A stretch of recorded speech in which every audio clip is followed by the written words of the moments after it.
નમસ્કાર દોસ્તો, કોસ્મેટિક સર્જરીના અમારા જે રેગ્યુલર એજ્યુકેશનલ વિડીયોઝ છે એ તમે રેગ્યુલર ફોલો કરો છો તો તમને ખ્યાલ જ છે કે કોસ્મેટિક સર્જરી કઈ રીતે તમારા લુકને એસ્થેટિકલી ઇમ્પ્રૂવ કરે છે, કઈ રીતે તમારા સેલ્ફ કોન્ફિડન્સને બૂસ્ટ કરે છે, કઈ રીતે તમારા લાઈફના એક્સપિરિયન્સીસને એનરીચ કરે છે, કઈ રીતે તમારા વેલબિંગને વધારવા માટે તમને હેલ્પ કરી શકે છે. પણ જો હું તમને એવું કહું કે કોસ્મેટિક સર્જરી કેન્સરને પ્રિવેન્ટ કરવા માટે પણ તમને મદદ કરી શકે છે તો કદાચ તમને એ અનરિયલ લાગશે, કદાચ તમને એ ખોટું લાગશે, કદાચ તમને લાગશે કે આ કોઈ ગપ્પા છે, પણ આ સાયન્ટિફિક હકીકત છે. અને અમારા જ એક પેશન્ટના લાઈવ એક્ઝામ્પલ દ્વારા આપણે આજે એને સમજીશું. અને આજના આપણા આ કેસ ડિસ્કશન માટે તો આપણી સાથે આજે ઉપસ્થિત પણ છે.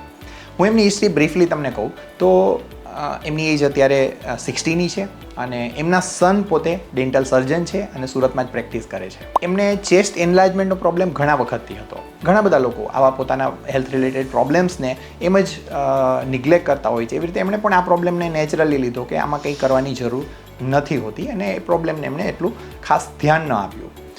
એ જ સાથે એમને કાર્ડિયાક પ્રોબ્લેમ પણ શરૂ થયા. અત્યારે ઓલરેડી એ લોકો બ્લડ થિનર મેડિસિન પર છે.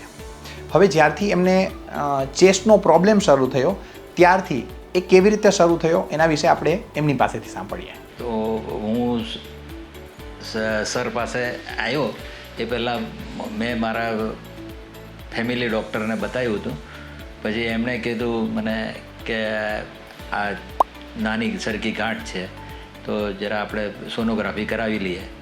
સોનોગ્રાફી કરીને પછી આપણે ચેક કરી લઈએ. પછી એમને સોનોગ્રાફી કરીને જોયું તો એ કે આ ગાંઠ છે તો તમારા કોઈ ડૉક્ટર હોય ઓળખીતો તો એમની પાસે કઢાવી લઈએ એમ. તો પછી તરત જ મારા સન ડૉક્ટર છે તો એમના ફ્રેન્ડ્સ છે સિદ્ધાર્થ સર, એમણે તરત જ કોન્ટેક્ટ કર્યો અને એમણે વાત કરી કે તમે અહીંયા આવી જાઓ. પછી એમણે જોયું તો એમને પછી બધા કાર્ડિયાકના બધા રિપોર્ટ કાઢવાનું કીધું. પછી રિપોર્ટ કઢાવીને બીજે દિવસે મને કીધું કે તમે આવી જજો. તો બીજે દિવસે એમને સર્જરી કરીને ગાંઠ જે હતી એ કાઢી પછી ટેસ્ટ કરાવી તો એમાં કેન્સરનો થોડો ભાગ હતો. તો એ કેન્સરનો ભાગ જેટલો હતો એટલો ડિસ્ચાર્જ કરીને પછી એમણે સક્સેસફુલી મારું ઓપરેશન કરી નાખ્યું અને અત્યારના ઓલરાઇટ થઈ ગયા છે. ઓકે, હવે એમના જે પ્રોબ્લેમ છે એને હું થોડું સાયન્ટિફિકલી ને બ્રીફલી કહું તો એમને જે પ્રોબ્લેમની શરૂઆત છે એ જાન્યુઆરી મહિનામાં થઈ અને ત્યારે એમને શું થતું હતું કે ચેસ્ટમાં, રાઈટ સાઈડની ચેસ્ટમાં એમને પેઇન શરૂ થયું અને એ પેઇનને લીધે એમણે પછી આ બધી વસ્તુઓ કરી. એમના ફેમિલી ડૉક્ટરને બતાવ્યું, સોનોગ્રાફી કરાવી અને એમના સન છે પછી એમને મારી પાસે લાવ્યા. એટલે જ્યારે એમને મેં જોયું ત્યારે મને લાગ્યું કે આ જે નોર્મલ ચેસ્ટ એનલાર્જમેન્ટ હોય, ફેટી એનલાર્જમેન્ટ હોય એવું એનલાર્જમેન્ટ નથી, પણ એ હાર્ડ ગ્લેન્ડ્યુલર એનલાર્જમેન્ટ છે. એટલે એમાં થોડો ડાઉટ પણ હતો કે એમાં કેન્સરની પોસિબિલિટી પણ હોય જ છે. એટલે એના માટે અમે સીટી સ્કેન કરાવ્યું ને બધી વસ્તુઓ કરી અને એના પછી અમે કેન્સર સર્જનને પણ કન્સલ્ટ કર્યું અને એના પછી અમે નક્કી કર્યું કે એમનું આપણે સર્જરી માટે અર્લીએસ્ટ પ્લાન કરીએ. પછી એમને જે ઓલરેડી મેડિસિન્સ બધી ચાલતી હતી એની કેર સાથે અમે એમને સર્જરી માટે લીધા. સર્જરી વખતે અમે ડ્યુરિંગ સર્જરી એમના ફ્રોઝન સેક્શન્સને મોકલાવ્યા તો એમાં એ કન્ફર્મ થયું કે એમને ખરેખર કેન્સરનો જ પ્રોબ્લેમ છે કે જેને મેલ બ્રેસ્ટ કેન્સર તરીકે ઓળખવામાં આવે છે. આમ તો આ ઘણી રેર કન્ડિશન છે, એટલી કોમન કન્ડિશન નથી, પણ છતાં પણ આવી રીતે મેલ ચેસ્ટ એનલાર્જમેન્ટ જ્યારે પણ થતું હોય ત્યારે એની અંદર આવું થઈ શકે છે. એમને ફ્રોઝન સેક્શનમાં જ્યારે એમને કન્ફર્મ થયું એના પછી જેવી રીતે ફિમેલ્સની અંદર બ્રેસ્ટ કેન્સર થાય અને એની અંદર આખું કમ્પ્લીટ બ્રેસ્ટને રિમૂવ કરી અને સાથે જે એક્ઝિલાનો પાર્ટ છે ત્યાંથી પણ અમુક જે ટિશ્યુઝ છે કે જે કેન્સરસ હોય એને પણ રિમૂવ કરવી પડે. એ જ રીતે કમ્પ્લીટલી એમના કેસમાં પણ અમારે મોડિફાઈડ રેડિકલ માસ્ટેક્ટોમી જેને કહેવાય એ પ્રકારનું આખું સર્જિકલ એક્સિઝન કરી અને એમને આપણે કમ્પ્લીટલી કેન્સર ફ્રી કરવા માટે અમે આખી પ્રોસિજર કરી. એના પછી એમને જે એક્સપિરિયન્સ હતો એ આપણે ફરીથી એમની પાસેથી સાંભળીએ કે સર્જરી પછીની રિકવરી થઈ એના પછી એમને જે કિમોથેરાપી સ્ટાર્ટ થઈ એમાં એમનો કેવો એક્સપિરિયન્સ હતો.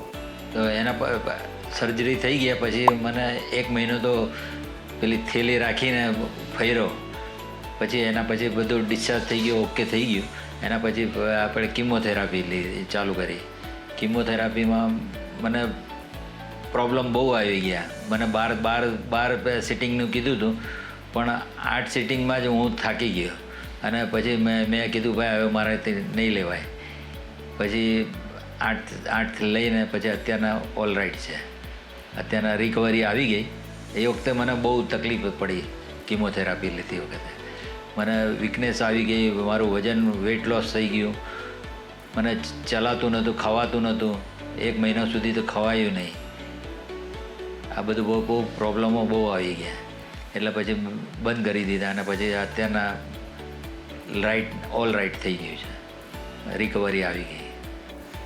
આમ તો એમની સર્જરી જાન્યુઆરીમાં થઈ. એના પછી મારી ઈચ્છા હતી કે આ કેસ છે એ હું તમારી સાથે શેર કરું, પણ એમની કન્ડિશન જે સર્જરી અને કિમોથેરાપી પછી જે હતી, એમને કિમોથેરાપીને લીધે આખું જે બોડી જે વીક થઈ ગયેલું, એમને આખું જે બોડી પર ઓલ ઓવર સ્કિન આખી જે રીતે ખરાબ થઈ ગયેલી, અને એ કન્ડિશન એમની એવી હતી કે એ કન્ડિશનમાં આ રીતનું ઇન્ટરેક્શન કરવું એમના માટે પણ પોસિબલ નહોતું. અને એને લઈને જ અમારે આટલા મહિના સુધી વેઇટ કરવું પડ્યું. તો એ કન્ડિશનમાંથી એ આ સર્જરી પછી પસાર થયા, અને ત્યારે જઈને અત્યારે લગભગ 7 મહિના પછી હવે એ કમ્ફર્ટેબલ થયા છે. તો દોસ્તો, મેલ ચેસ્ટ એનલાર્જમેન્ટ કે જેને ગાયનેકોમાસ્ટિયા તરીકે પણ ઓળખવામાં આવે છે, જેમાં ફેટની સાથે બ્રેસ્ટ ગ્લેન્ડ્સ એનલાર્જ થયેલી હોય છે. આ પ્રોબ્લેમને જો અર્લી એજ પર ટ્રીટ કરવામાં આવે તો નોર્મલ 1-2 કલાકની સર્જરીમાં જ આપણે એને ક્યોર કરી શકીએ છીએ. પણ જો આ પ્રોબ્લેમને નિગ્લેક્ટ કરવામાં આવે તો એના કન્સિક્વન્સીસ કેવા હોઈ શકે છે એ આપણે આ એક્ઝામ્પલથી જાણ્યું. તો દોસ્તો, જો તમને પણ ગાયનેકોમાસ્ટિયાનો પ્રોબ્લેમ છે અને એની ટ્રીટમેન્ટ છે બહુ જ સિમ્પલ છે, બહુ જ નોર્મલ છે, માટે આ પ્રોબ્લેમને ક્યારેય પણ નિગ્લેક્ટ ન કરો. એક્સપર્ટ કોસ્મેટિક પ્લાસ્ટિક સર્જન પાસે જાઓ અને એનું સોલ્યુશન લાવો.